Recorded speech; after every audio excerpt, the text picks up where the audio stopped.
బంగారం వెండి ధరలు భారీగా పెరిగిన తర్వాత ఇప్పుడు గోల్డ్ సిల్వర్ ఈటీఎఫ్ల్లో పెట్టుబడులు ఒక్కసారిగా తగ్గాయి. మరి ఇన్వెస్టర్ల లాభాలు తీసుకుంటున్నారా లేక ఇది కొత్తగా పెట్టుబడి పెట్టడానికే అవకాశం? అసలు ఏం జరుగుతోంది? జూలై నెలలో గోల్డ్ సిల్వర్ ఈటీఎఫ్లోకి వచ్చే కొత్త పెట్టుబడులు గణనీయంగా తగ్గాయి. గత నెలతో పోలిస్తే ఇన్వెస్టర్ల ఆసక్తి కొంత తగ్గినట్లు కనిపిస్తోంది. దీనికి ప్రధాన కారణం ప్రాఫిట్ బుకింగ్. గత కొంతకాలంగా గోల్డ్ సిల్వర్ రెండు మంచి ర్యాలీ ఇచ్చాయి.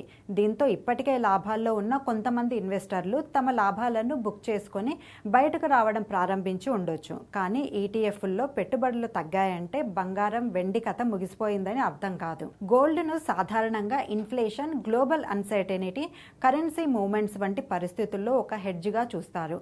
సిల్వర్కు మరో ప్రత్యేకత ఉంది. ఇది కేవలం ప్రెషియస్ మెటల్ మాత్రమే కాదు, solar panels, electric vehicles, electronics వంటి పరిశ్రమల్లో కూడా ఉపయోగపడుతుంది. అయితే ఇప్పటికే భారీగా పెరిగిన తర్వాత కొత్తగా ఒకేసారి పెద్ద మొత్తంలో పెట్టుబడి పెట్టడం రిస్కీ కావచ్చు. ముఖ్యంగా గోల్డ్, సిల్వర్లో ధరల వొలటిలిటీ ఎక్కువగా ఉండే అవకాశం ఉంది. అందుకే మీ పోర్ట్ఫోలియోలో ఇప్పటికే గోల్డ్ లేదా సిల్వర్ ఉంటే కేవలం ఒక నెల ఇన్ఫ్లోస్ తగ్గాయని చూసి వెంటనే సెల్ చేయాల్సిన అవసరం లేదు. అలాగే కొత్తగా పెట్టుబడి పెట్టాలనుకుంటే ఒకేసారి మొత్తం పెట్టకుండా దశల వారీగా పెట్టుబడి పెట్టడం గురించి ఆలోచించవచ్చు. మొత్తానికి గోల్డ్, సిల్వర్ ఈటీఎఫ్లో ఇన్ఫ్లోస్ తగ్గడం ఒక సిగ్నల్ మాత్రమే, అది వెంటనే సెల్ సిగ్నల్ కాదు.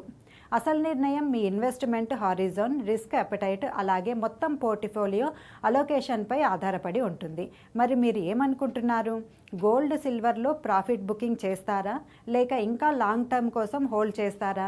కామెంట్స్లో చెప్పండి. ఇలాంటి మనీ అండ్ మార్కెట్ అప్డేట్స్ కోసం ఎన్టీవీ బిజినెస్ను ఫాలో చేయండి.